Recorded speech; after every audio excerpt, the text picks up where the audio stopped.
Hello everyone. So today the topic that we're going to discuss in this section of organic chemistry is the optical isomerism. So before moving towards the concept of optical isomerism, let me explain you with a simple experiment. So let's say if I have the ordinary light in a simple word is a light whose radiation oscillate in all possible direction.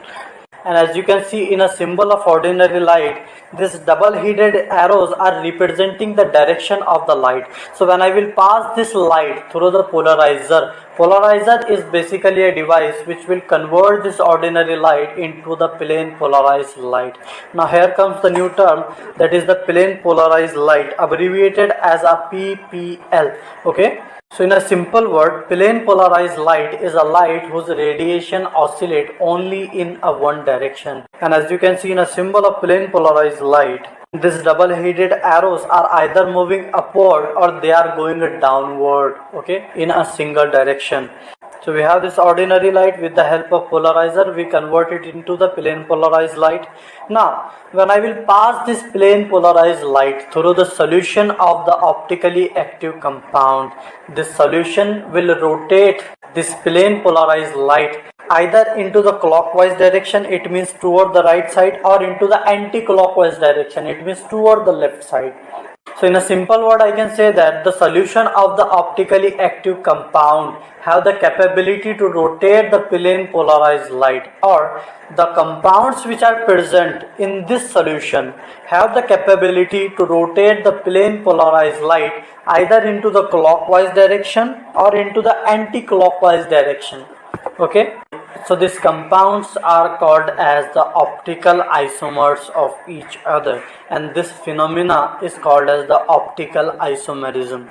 And now, if the optically active compounds which are present in this solution, they are rotating the plane polarized light into a clockwise direction, then they are called as the dextrorotatory isomers.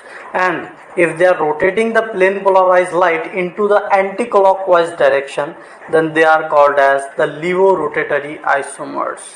Now we have one more term, something called as the racemic mixture. Let's see, if I have the container and if I will take the 5 moles of the dextrorotatory isomer and I will mix it with the 5 moles of the levorotatory isomers. So I can say that this container contains the equimolar quantity of the dextrorotatory isomer and the levorotatory isomer. So this mixture containing the equimolar quantity of the dextrorotatory isomer and the levorotatory isomer is called as the racemic mixture.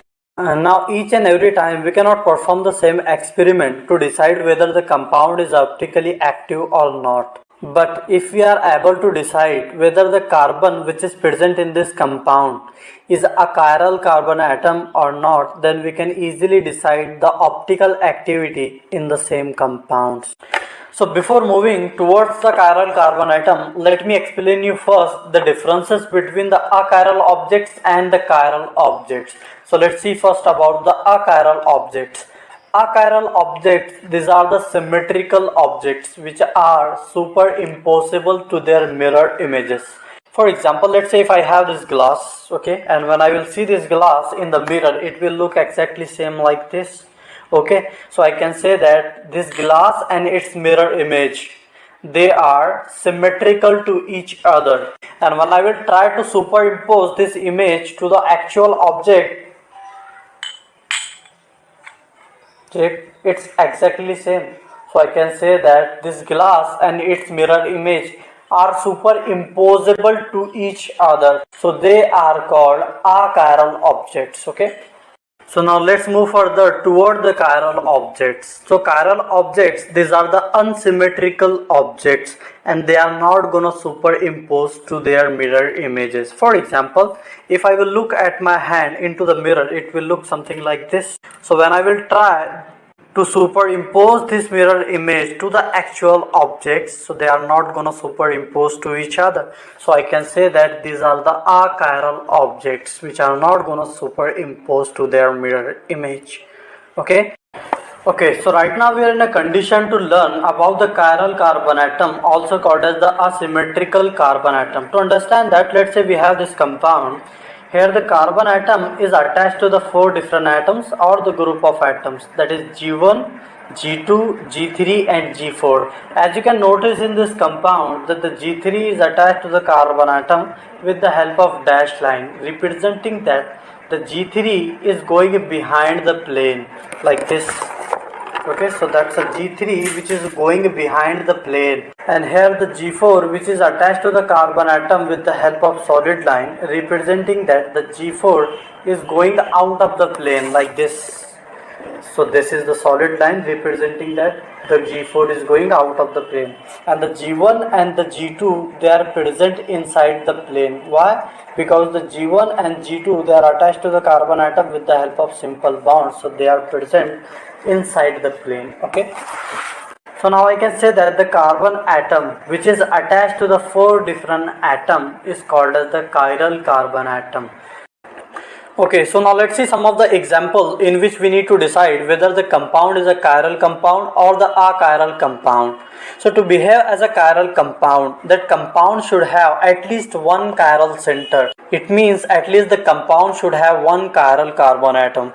For example, if you will look at this compound, here the carbon atom is bounded to the 4 different atoms, where the hydrogen is going behind the plane and the OH group, that is the hydroxy group, is coming out of the plane. So when I will look this compound into the mirror, the position of the CH3 group, hydrogen and the hydroxy group is the same, but the position of the chlorine has changed.